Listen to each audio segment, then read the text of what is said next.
Welcome to Facing the Nation for June 7, 2024.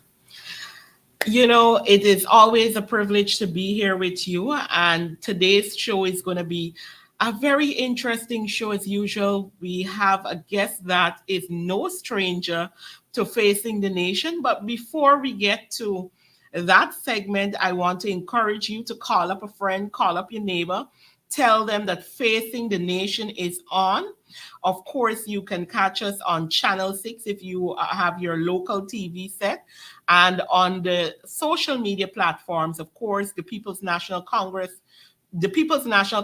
Reform page on Facebook, the APNUAFC page on Facebook, and the APNUFC on YouTube.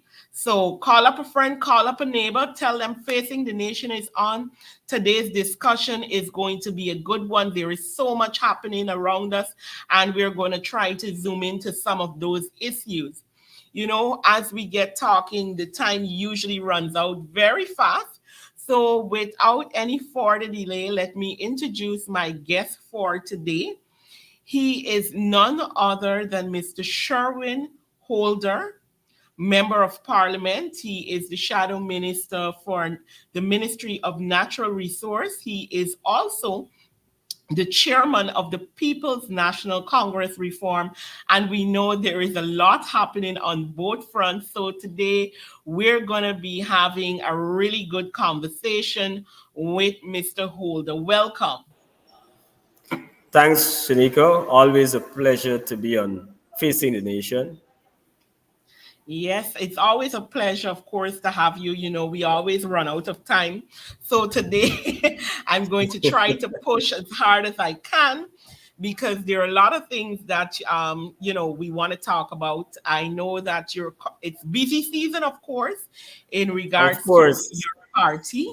And I as you know could that see, you're I'm in out in the the office. fields. I'm at the office. I'm at the Correct. office here actually working, but I can always accommodate. Our viewers. Yes, thank you so much, of course, and especially on a late notice. All right, so I want us to start off on, the note of it's a buzz. Everybody's talking about it. The People's National Congress reform is about to have its long anticipated Congress because we know there's so much that was said in the social media sphere in regard to this. It's the time is now here. A lot is happening. I know Monday gone would have been the time for submission of renewals, membership, etc. And we have another deadline coming on Monday where there is going to be nomination. And that's where everybody will know who is nominated for what and who will decline and who will stay and who will run, etc. Let's talk about that for a quick sec. All right, thanks, Shanieka. Yes, it is no secret that we're having our 22nd biennial Congress. It comes at a time, at a peculiar time, when we're approaching that general and regional election season. But notwithstanding, we're a democratic party, and so we must ensure that our Congress is held.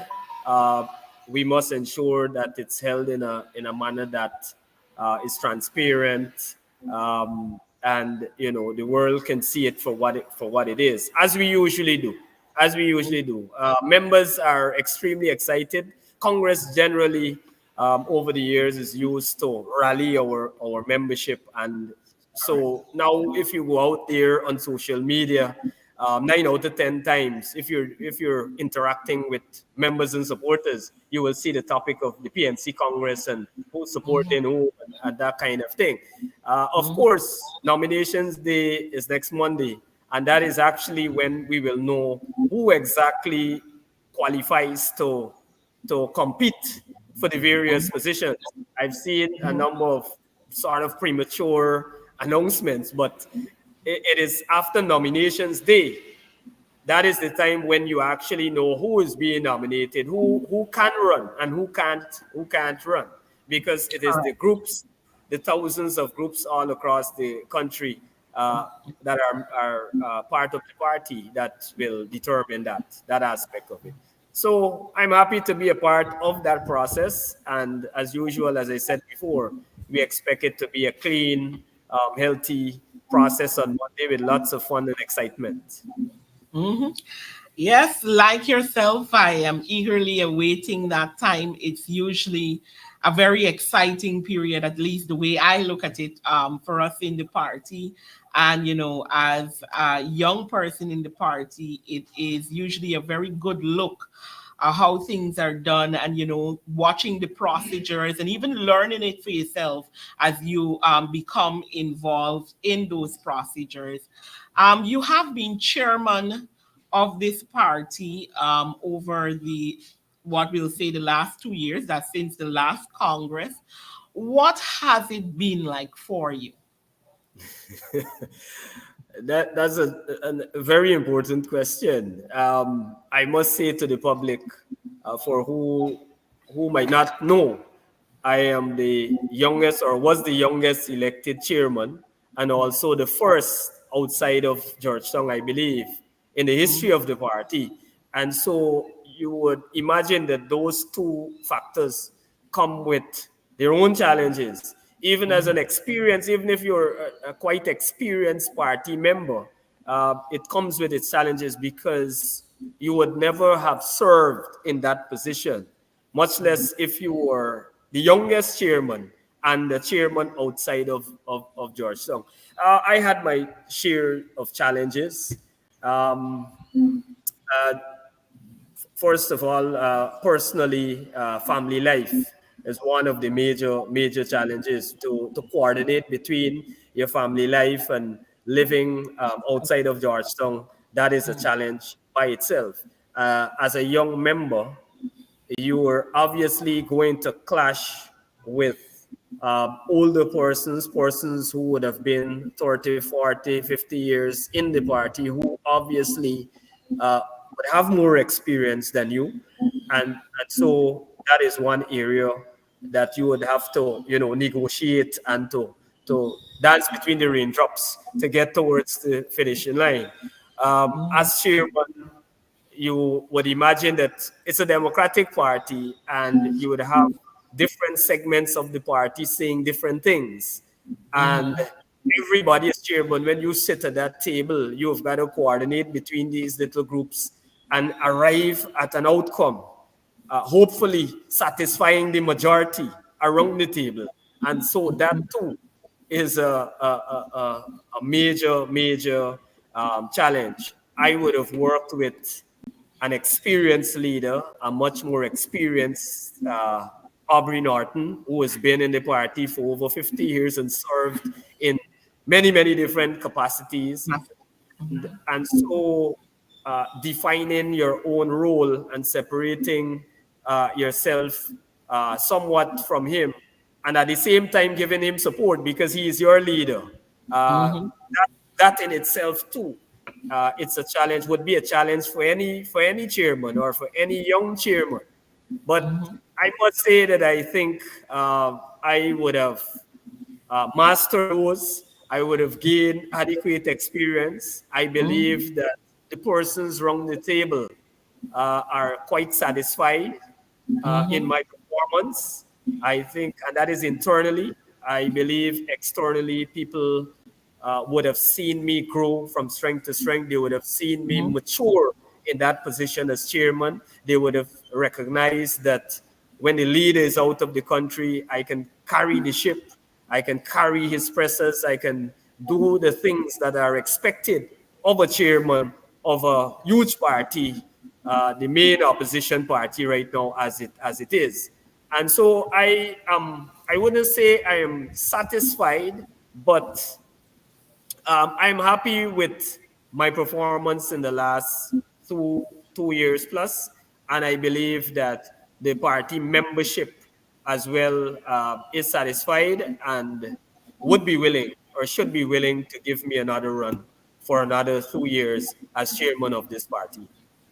So, on that note, once Monday comes and your name is submitted as a nominee for chairman of the party, we can look forward to you accepting that. That's what you're saying? Of course, of course. Look, Okay. my role as chairman is not yet complete. I'm a young person, as you could imagine. I'm still in my 30s, and I believe I have something to offer, even outside of youth. I think I have the kind of qualification. I've served this party over the last decade, serving in various positions as a youth leader, as a regional committee member, as an executive of the party in Georgetown. I've served, I've become a member of parliament, and I should say one of some prominence, I would think, or somebody that is recognized around the country. I'm the regional MP in Region 2, and of course, everybody recognized me here for the work that I've been doing on the ground. And so I think, and I've eventually risen to the position of chairman of the party. I remain humble. I remain humble. I don't have this ego or the kind of person that will, push into areas that I shouldn't push at this point in time. I have to grow through this position until you get to wherever you want to go, if you understand what I mean. So Season I think and that I time, still have very I, important.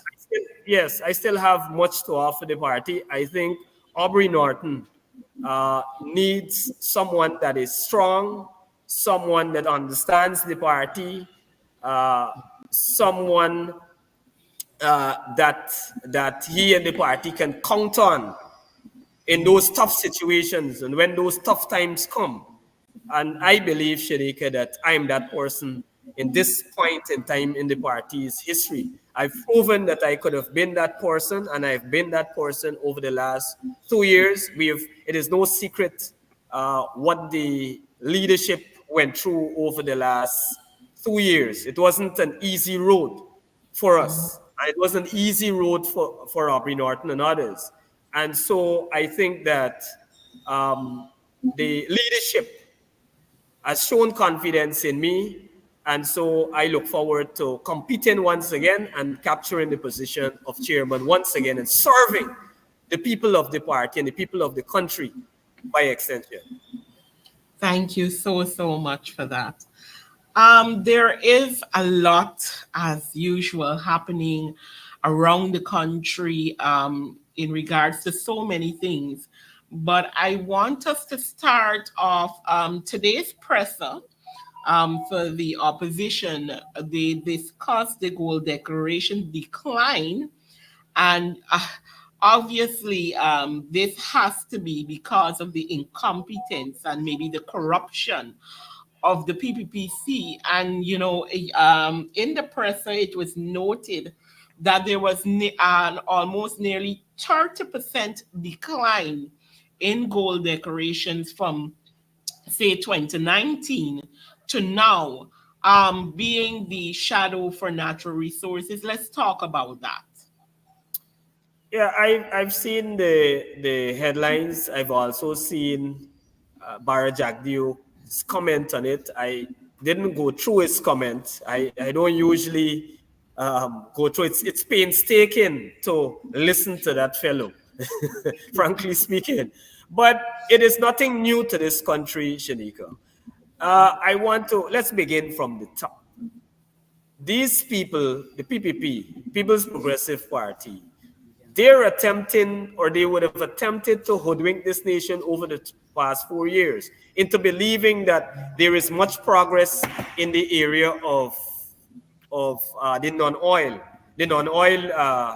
resources of this country. When there hasn't been, if you examine the records keenly, and in this case we're looking at gold. If you look at the 2019 production record, and you compare it consistently from 2020, 2021, 2022, all the way now to 2024, you are going to recognize that there's a sharp decline.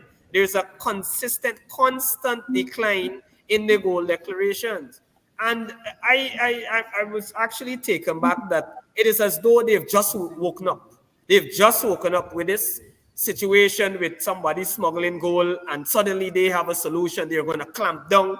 This thing has been occurring over the past 4 years under Irfan Ali and Bara Jagdeo, and they have done absolutely nothing to deal with it. And if we look prior prior to 2015, you would see a similar trend. Now, gold has historically been the key earner, one of the key earners before we got oil.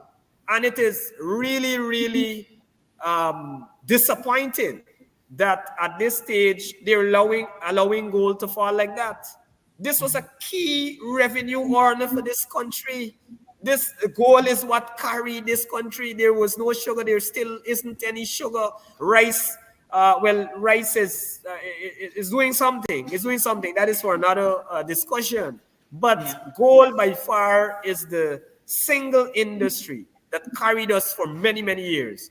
And so it just shows of the incompetence of this administration. It shows where their focus is or lack of focus in the sector. And it shows it demonstrates their incompetence, the incompetence of the minister and the incompetence of the government by extension. With that regard, if you go back and look at the minister's report, the budget, you would believe that gold is actually doing well. You would get that impression year after year. But I have said this. If you go back to my parliamentary presentation, and I've shared this last night on my Facebook page, I've said exactly this. Gold is in trouble, and they're doing absolutely nothing about it. Now, Bara Jagdeo is quick to find a plaster for every sore. As soon as this situation arises, he comes to his weekly monologue and he says, well, oh, we're going to clamp down and we're going to put this one on notice. And you see what happened to those three? What happened to those three? They were caught by customs at going out with some gold. But that happens, my information says that happens ever so often. So many persons escape with gold through the borders. Just a few years back, we had some gold bars appearing somewhere Yeah. outside of Guyana. And what has happened? What investigation would have occurred? What were the findings? Absolutely nothing. And so this is just a bluff by this administration. They have a problem. They don't know how to fix it. Or they don't want to fix it rather, because for all you know, they're involved in certain schemes, because we know that the People's Progressive Party are always engaged with these shady elite from the elite class that are doing contraband, that are doing money laundering, that are doing certain illegal activities. So I wouldn't be surprised that certain bigwigs within the People's Progressive Party are involved in gold smuggling, etc. And so I don't buy this bluff from Bara Jagdeo. One of the things, even with the declining gold decoration, being someone who worked a bit in that sector, I think one of the things as well that this government does not understand, because we are having, and I'm sure you had lots of complaints from small to medium scale miners where their lands are being taken away, they're being placed at different disadvantages by the current government, and they're not even getting any forms of compensation, etc. You know what the interior roads are getting like currently, and even with the issue of the weather during certain periods, and no help is being given to them. And one of the things that also does, one of the things that I'm saying they don't understand, that for many years, particularly during the coalition period, the small to medium scale miners were the people who actually carried the gold sector when you looked at declaration. And that was because they were treated better, they were treated differently, they were given concessions, and they brought in the returns. Unlike what we're seeing now, they're not being allowed to, participate. It's just like there is this singular focus on oil and not doing the rest. And again, we have to point at the incompetence and the corruption of the PPP in this regard in the handling of the small to medium scale miners, you know. Yeah, you're absolutely right, Shanieka. You've raised a number of points there that I would want to expand on. Uh, you're correct. The small and medium scale miners Mhm. are the backbone of the industry. That is where the bulk of the gold comes from. And if uh, you're not making lands available for them. You're not you're not ensuring that the roads are in proper condition. You're not ensuring that they are given concessions.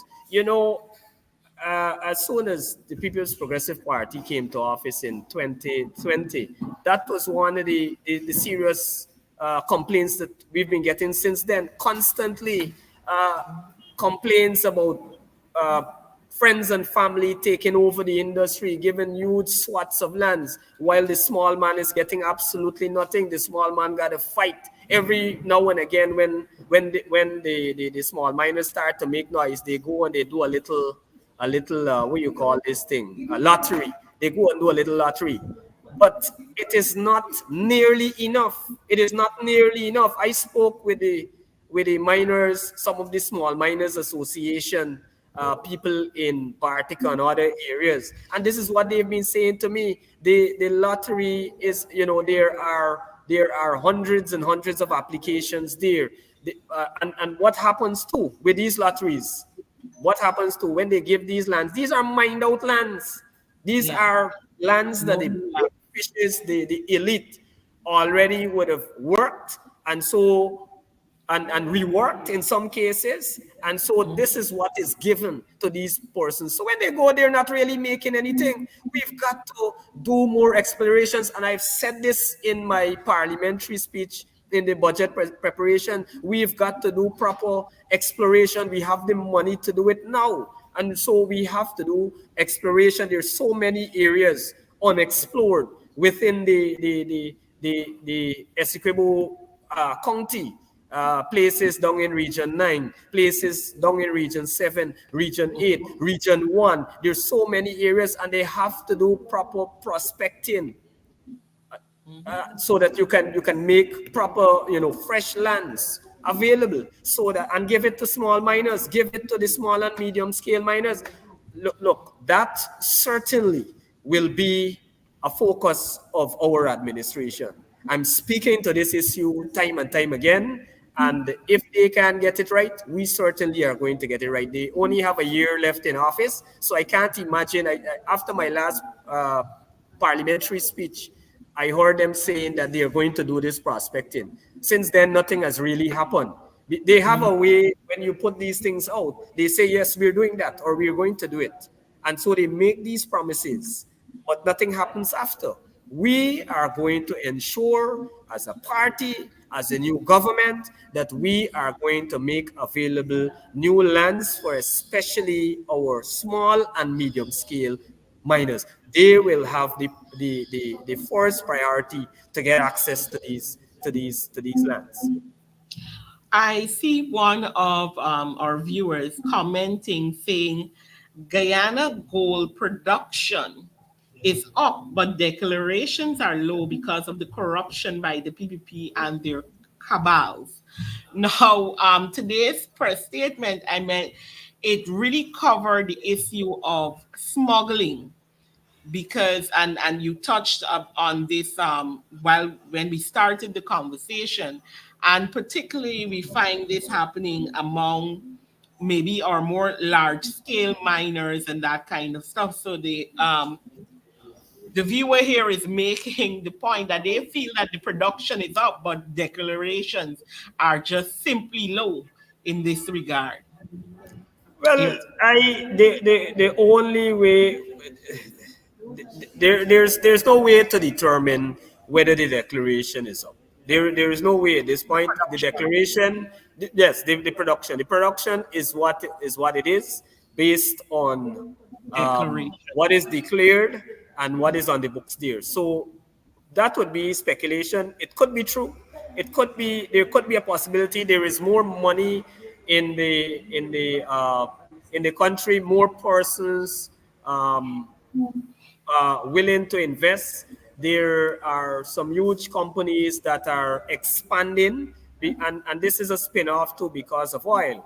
So they're looking at it, and so in direct relation to oil, this is the spin-off. Gold, sand, stone, all these things are increasing. So there is a possibility, but then it would be a huge disappointment to know that they would have been ahead of our 2019 target, I but can't show for it. and you can't show. We've been here before. We've been here before. Once the PPP is in office, this is what obtains. They can't manage that industry properly. I know Vikram Bharat. They place Vikram Bharat at the helm. He is a computer or a head teacher or something, and he studied computer. I don't know that he has any experience or any real knowledge in the mining sector or in engineering or in geology or anywhere near those topics. So I don't know. It's not to say that you can't be an IT specialist and do it, but the records, frankly, have demonstrated that he's been doing a poor job and his government by extension. So I have to call a spade a spade, you know. So look, we know what has to be done. We know exactly what has to be done.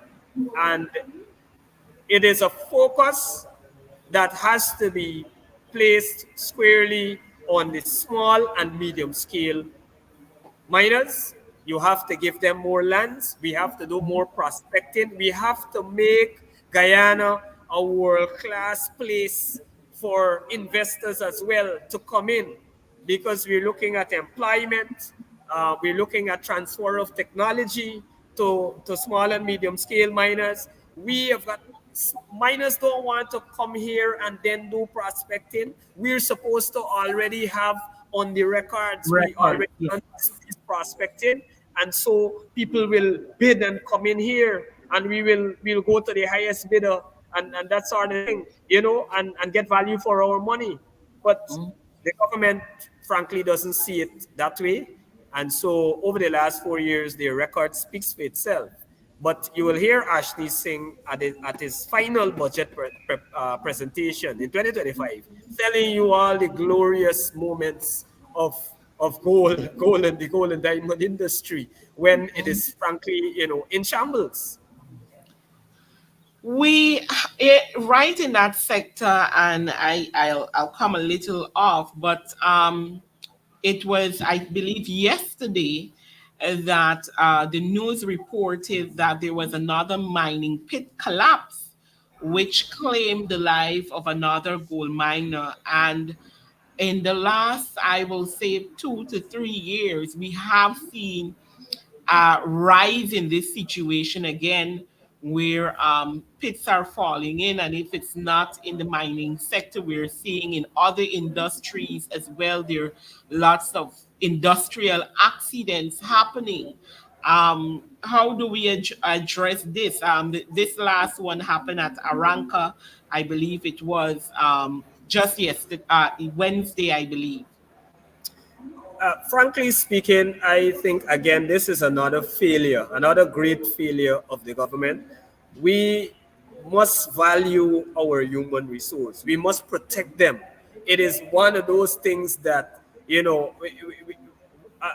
rule, if I can put it that way, a straightforward rule which we must follow. We must protect our people, our human resource. There is no there is no profit or there is no benefit that you gain whatever you gain the world and you lose people's lives are lost in the process. And so I believe that the Ministry of Labor, the Minister of Labor again has shown sheer incompetence to deal with this matter. You would recall that, and I'm addressing it broadly as a labor issue. You would recall when we took office, Immediately, we took steps to ensure that we brought industrial accidents down. And specifically in the mining area, in the mining sector, we took we took stringent measures. We put stringent measures in place. Excuse me, we had officers in there 24/7. We had a minister, I believe, Minister Brooms at that time going into the mining sector. We had operations that were shut down, were stopped, brought to a halt because of safety issues. And so they had to get it right. Listen, we are friends of the miners. We want to produce as much gold as we can. We want these people to make as much money as they can and as they should, but not at the cost of lives. And so I was heartbroken. I saw the young man, in fact, in Region 2 here. He is popular in Region 2 here as well. I just saw a car with his face on it and persons, putting up all sorts of things on Facebook. And I should take the opportunity to express sincere condolences to the family and friends of that young man who lost his life tragically. But it's so unfortunate. I immediately I began to research how many lives would have been lost. And it's dozens in the last couple of years, dozens upon dozens. If you check for 2024 alone, you would see at least a dozen lives lost, or more than a dozen lives lost for these first 6 months of 2024 in the gold industry. It's unacceptable. You had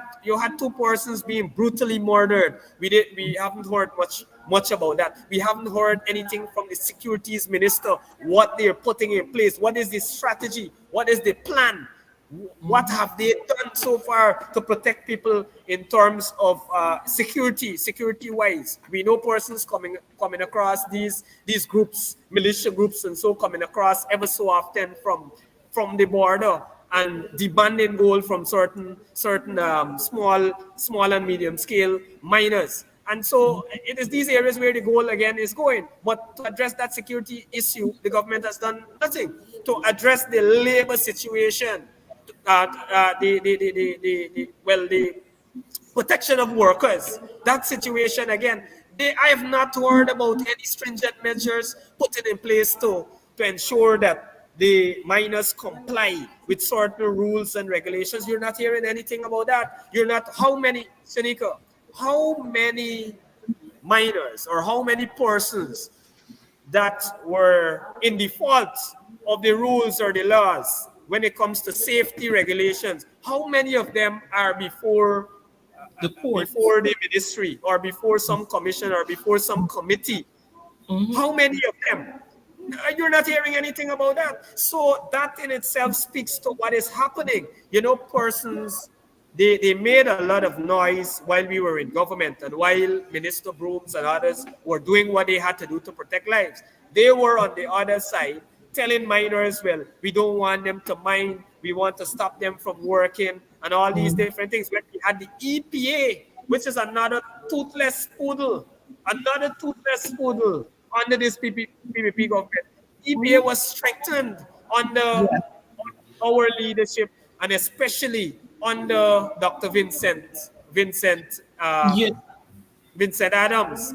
Those were the things that we did to ensure that we protect people, protect the environment, and protect the industry while ensuring that the gold production went up and declarations, more importantly, went up. But this administration is doing nothing to deal with those matters. MP, one of the things I should add here, under the coalition government, the Ministry of Natural Resource, with the help, of course, you talked about Minister Brooms, who frequently visited some of those areas, but they created a new unit which allowed the ministry to give assistance to GGMC. They were trained as well under the EPA, etc. And they were stationed in those areas in the interior where they helped to overlook what was happening and ensure that, particularly the issue of the way the pits were mined, to ensure that you don't have collapse. It was one of the things that they did. And immediately coming into government in 2020, one of the things that this government did was to practically empty that unit by sending home about 40 plus of those workers, people who were trained in different areas to monitor those regions. They immediately send them home, and that unit is now a very, very small unit in the ministry, which obviously cannot put out the kind of work that was being done under the coalition.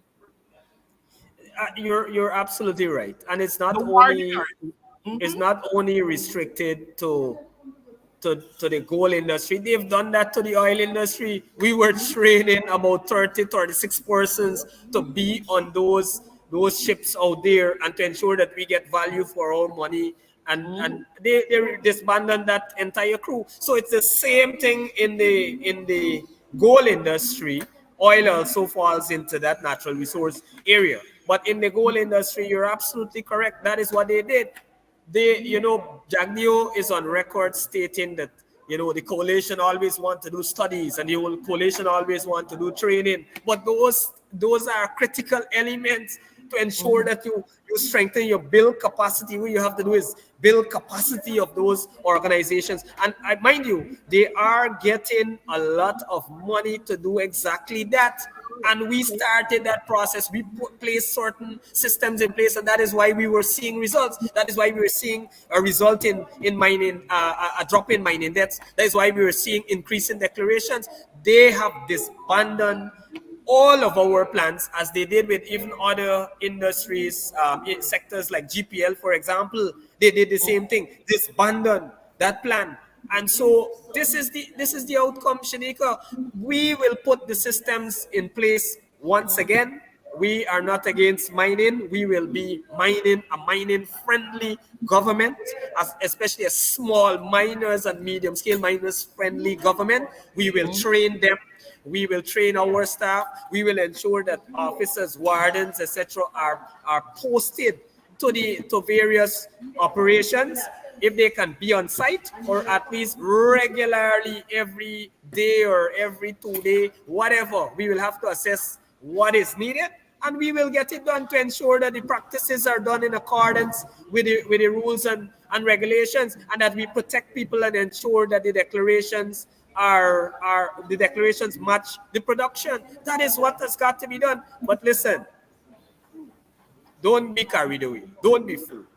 These people, this government is in cahoots with certain people within the underworld, certain people within these smuggling rings and all these things, people that are, we know them, we know them, we know who they are. mhm, And we know that the People's Progressive Party are friends with many of them. And so it is my view that these things are not happening by accident. These teams, these groups are not dismantled by accident. You allow the system to fail so that you create the conditions that are ripe for corruption, the conditions that are ripe for all sorts of illegal activities within the industry, so that people can benefit, so that they can benefit under the table. And that is what they do. mhm. We see at the last press conference or I don't know if I should call it a press conference because I'm never really sure what is happening when Jack Dio sits on Monologue. on a Thursday afternoon. But he would have made some statements, and one of those is he said that Exxon is misleading Guyanese. He's accusing Exxon of misleading Guyanese with the recent statements and is on his financial investments, etc., where he even went on to claim that, there is no way for them to know what Exxon is doing. And, when you make these kind of comments as the vice president of a country where you're interacting with such a large company where documents should be shared, audits are being done, and it's a profit sharing agreement that you hold with that company, I don't know how you can call yourself a competent government after making such a statement. Let's talk about that. Look, I didn't listen to his monologue, but I got the headlines. Now they say, um, You know, truth is good for the soul. To speak truth is good for the soul. And we know that Jagdeo, we know how misleading he can be on these matters. But it is good that he can come out, but it's equally alarming that he can say what he said, because it tells you, it gives you an insight as to how the PPP is managing that industry. If you Correct. don't know, you a company comes in and is mining your resources, you have a profit sharing agreement where they are going to invest, they are going to extract this oil, and then Mhm. you have to they're going to take out their expenses, discount their expenses, and then we're going to split the profit thereafter. If you don't know what they're doing, you don't know how much oil they're pumping, you don't know the You don't know anything about expenses, their operation. you don't know the operation, you don't know about their expenses, then how can you know that you're getting what you're supposed to get? Mhm. How can you determine? How can you determine that? There is Mhm. no way to determine that. And that is why, Shanieka, we go back to the coalition. You know, they're always critical of us in terms of how we the contract and how we dealt with oil. But when you look at how we operated against what they're doing now, it's like comparing chalk with cheese. They Correct. are selling out to these companies. That is how I would see it. They're selling out to these companies, because if you can go, the vice president, the man in charge of this country, the man in charge, not, we know that he's in charge. He's in charge of oil, and he's in charge of the Yes. entire country and the People's Progressive Party. And if he comes on national television and says to this nation that we don't know what Exxon is doing, and you know, it's that is bizarre. That is crazy. It is crazy. But it tells Mhm. of incompetence. It tells uh, their mode of operation.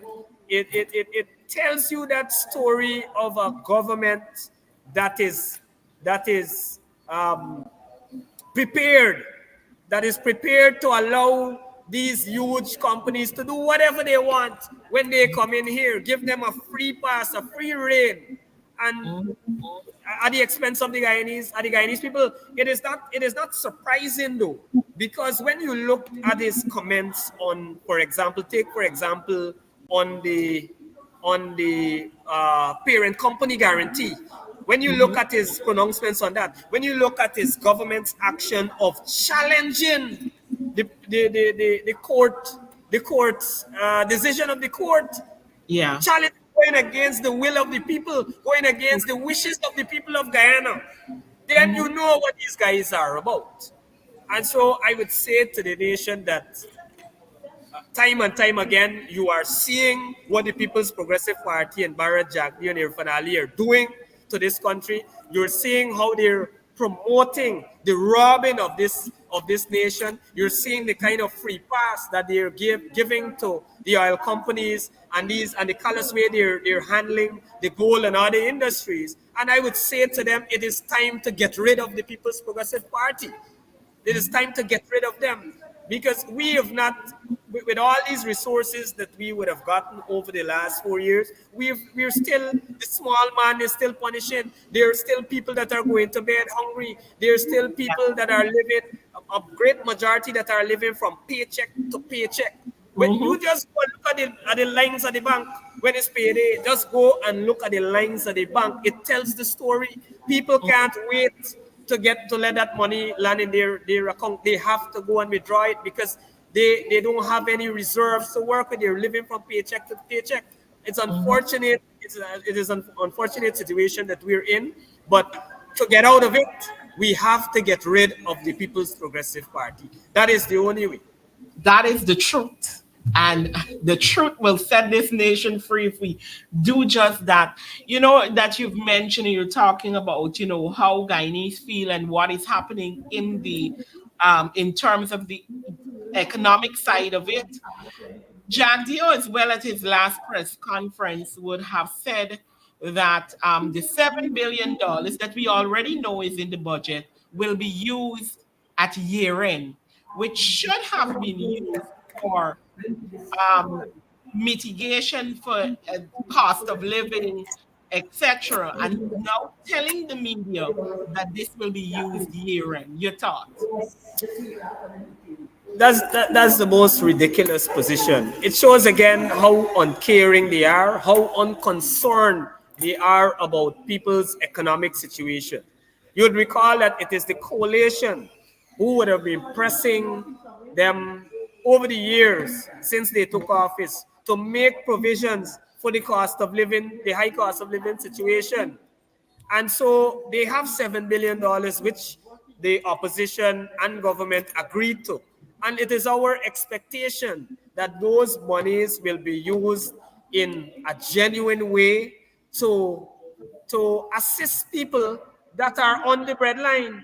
So when you say to the nation that, oh, it will be used at December, that is like Mm-hmm. a bonus. That is like a little fanfare you're trying to create, and they're trying to move it closer to elections time. That is that they're electioneering, They're electioneering. This is a campaign fund. It is no longer a fund which is really meant to alleviate certain situations in today's society.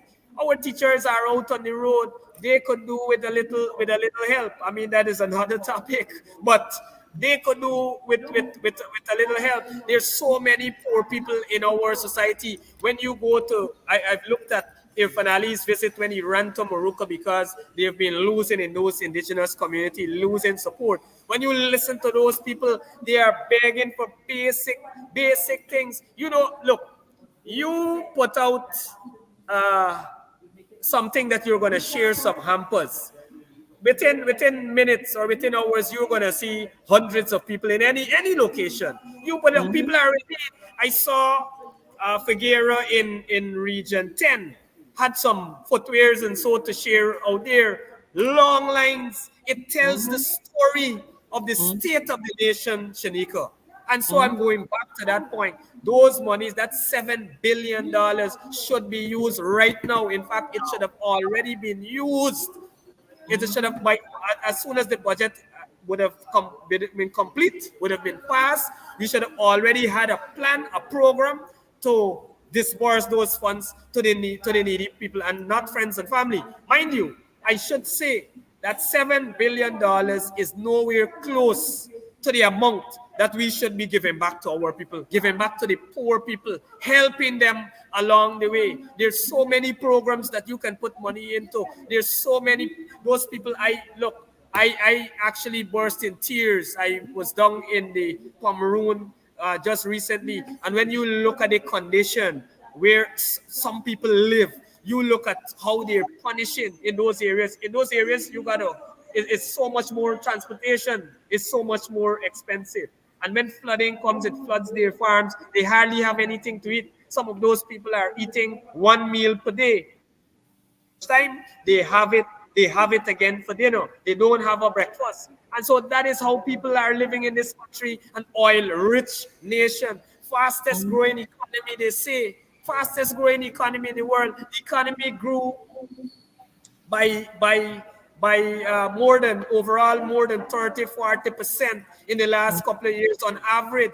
I think it's about 37% overall. You had some years where it grew much more than that.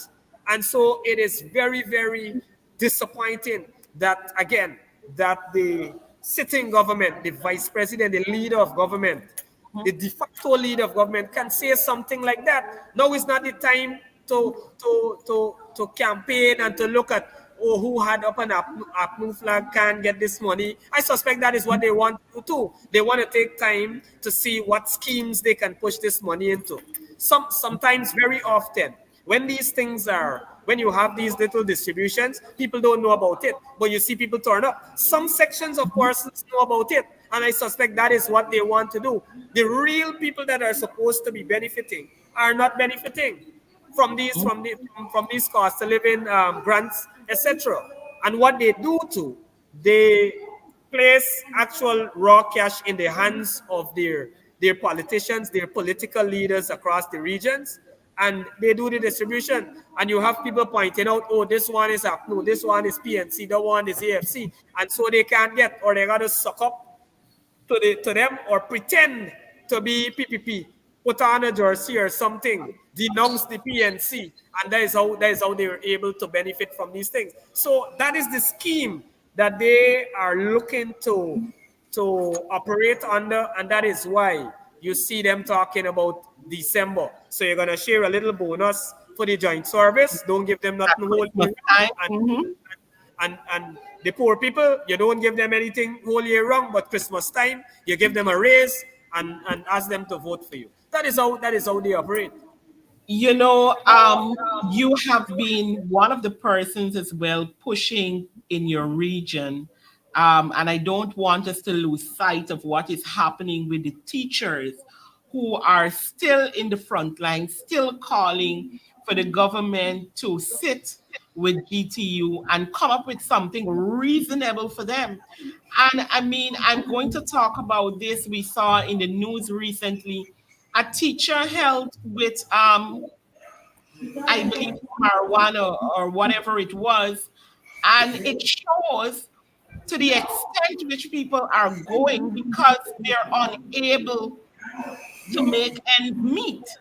And if, as a teacher, you are being involved in these kind of things, it tells what is happening in the sector. And for the government to practically be ignoring the union and what they're calling for. We just had this court ruling, and we know that the government is looking to appeal, etc.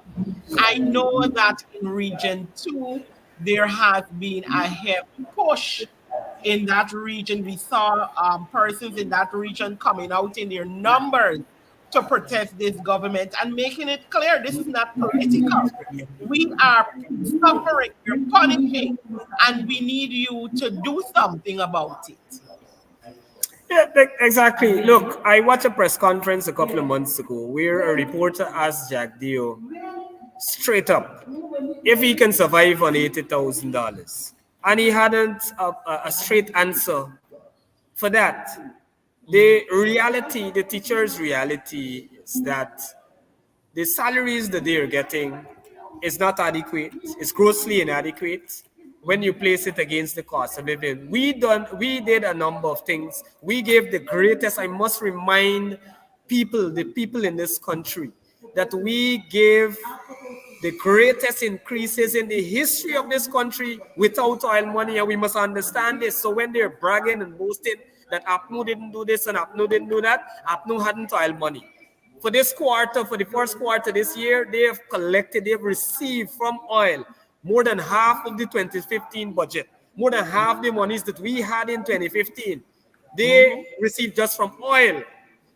And so they have the monies to do what they have to do to give the teachers a proper increase, to give public servants a livable wage, and to do the things necessary to elevate the lives of all Guyanese. We're only about 750,000. And so we have the resources. But coming back specifically to the teachers in Region 2.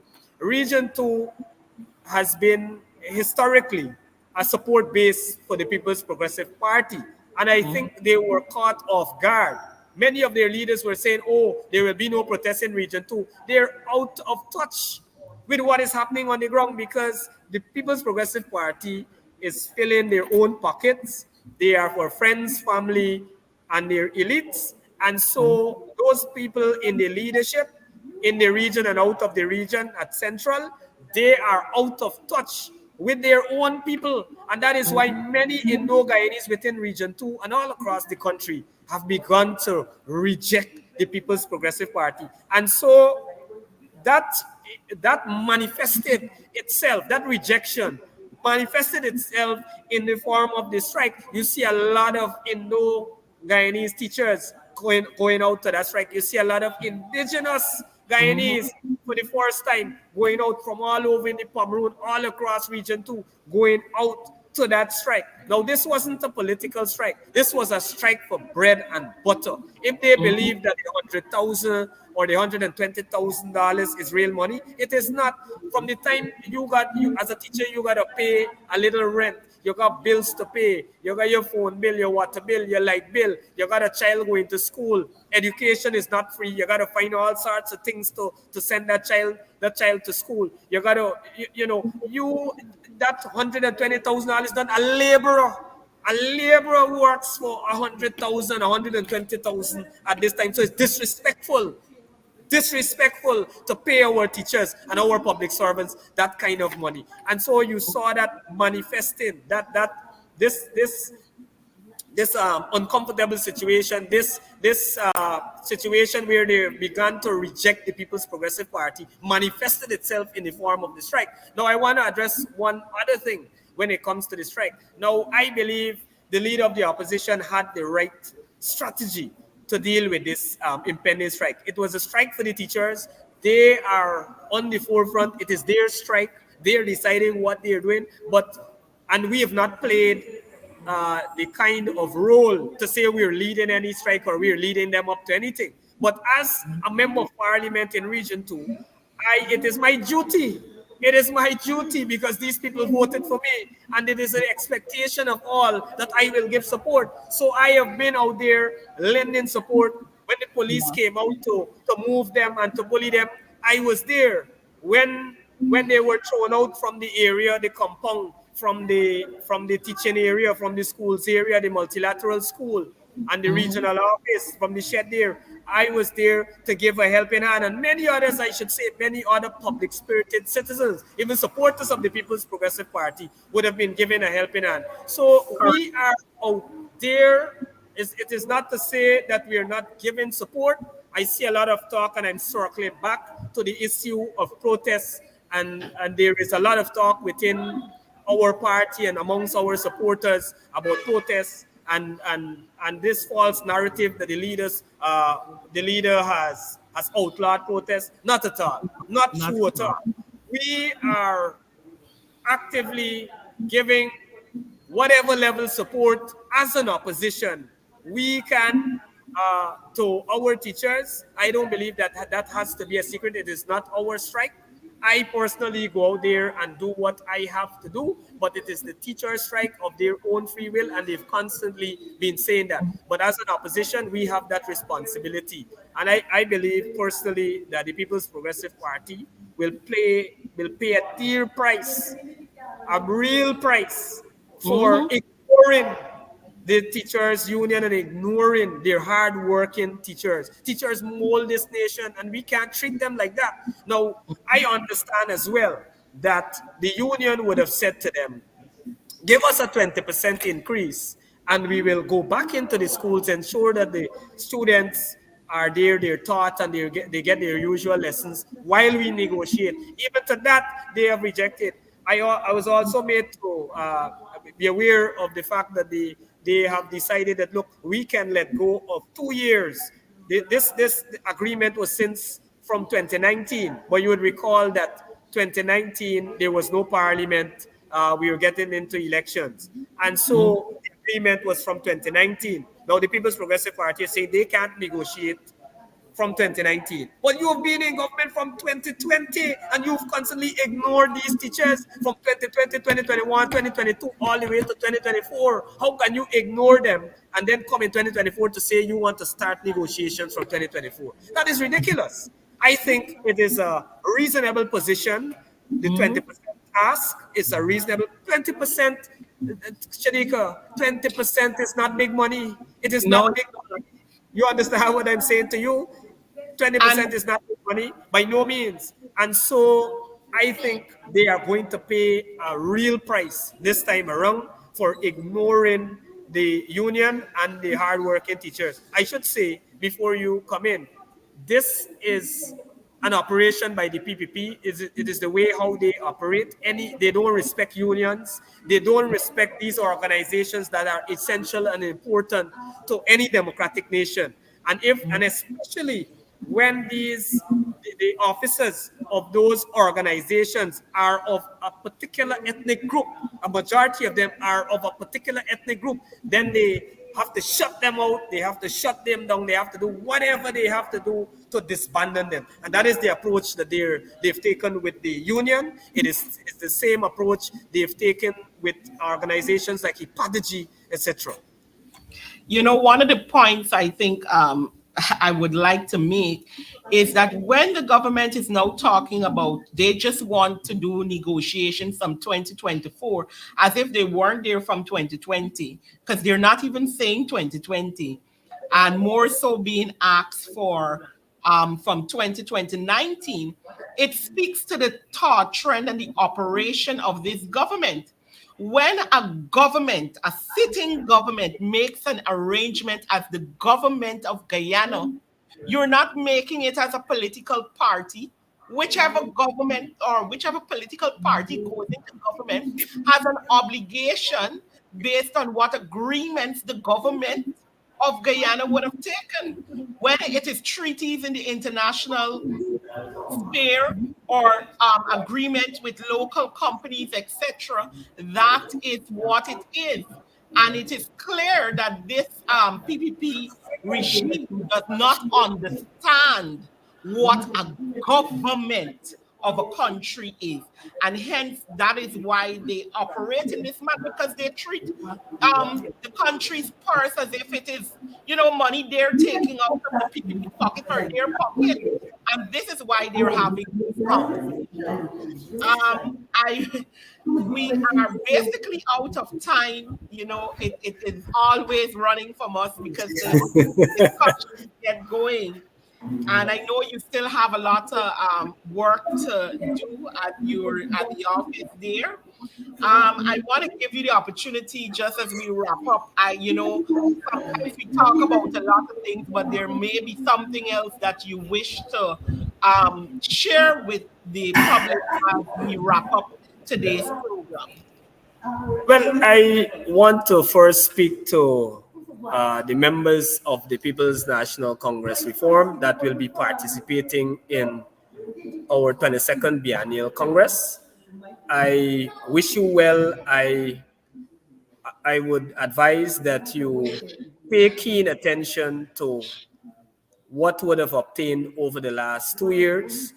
I trust that you will not be carried away with certain propaganda that are all over social media and in other sections of the media, but seek clarity on these matters from persons and officials that would have been a part of the administration and those officials who have a thorough understanding or a true understanding of those issues. We have an election to win. We have to ensure that we put the right team in place. This is not a time for experiments. This is a time when we should focus on proven leadership. I believe that over the last 2 years, as an administration within the People's National Congress Reform, as part of the leadership, as a team, we have moved the party from one extreme, so somewhere from an extreme position to an area where we think that we are strongest. I think of the last 4 years, we are at our strongest point in the last 4 years. We can get stronger and we will continue to aim towards building the party, regrouping, doing the groundwork as required, and so that we can get office come 2025. I trust that you will look at our track record over the next couple of days, or couple of weeks. You will look at the leadership that we would have given as a unit. I trust that you would look at where we would have taken the party from and where it's heading. I trust that you will look at the reality that we are very close to capturing government. We are in that position where everyone now believes that as a party, we can beat the People's Progressive Party in the next election and get back into government. And so I would urge that we consider these facts and make the right choice when we go to the polls. For our other viewers who are not taking part in our Congress, I trust that you will continue to follow the People's National Congress reform and follow the coalition by extent. Look look at our programs, look at our policies, look at the way they differ from the People's Progressive Party, and make that decision when the time comes, whenever those general and regional elections are called. All right. Thank you so much, Chairman. It was obviously a privilege having you here. And of course, it will continue to have these discussions as time goes by. And of course, I'll seek to follow up as well as we get closer to Congress and obviously after Congress. I want to thank my viewers again for joining Facing the Nation today. And I always want to remind you we have a responsibility as the citizens of this country to hold the government accountable for its actions. And as we stand right now, we have to continue doing so by exposing them, whether it is via social media, whether it is by doing the things that we must. And I want to remind our viewers as well that every Tuesday, in front of GCOM, there is a protest to deal with the renewal of the list, as we call for a clean voters list, and as well for us to call for a chairman who is befitting GCOM, one that does not, just lean on one side.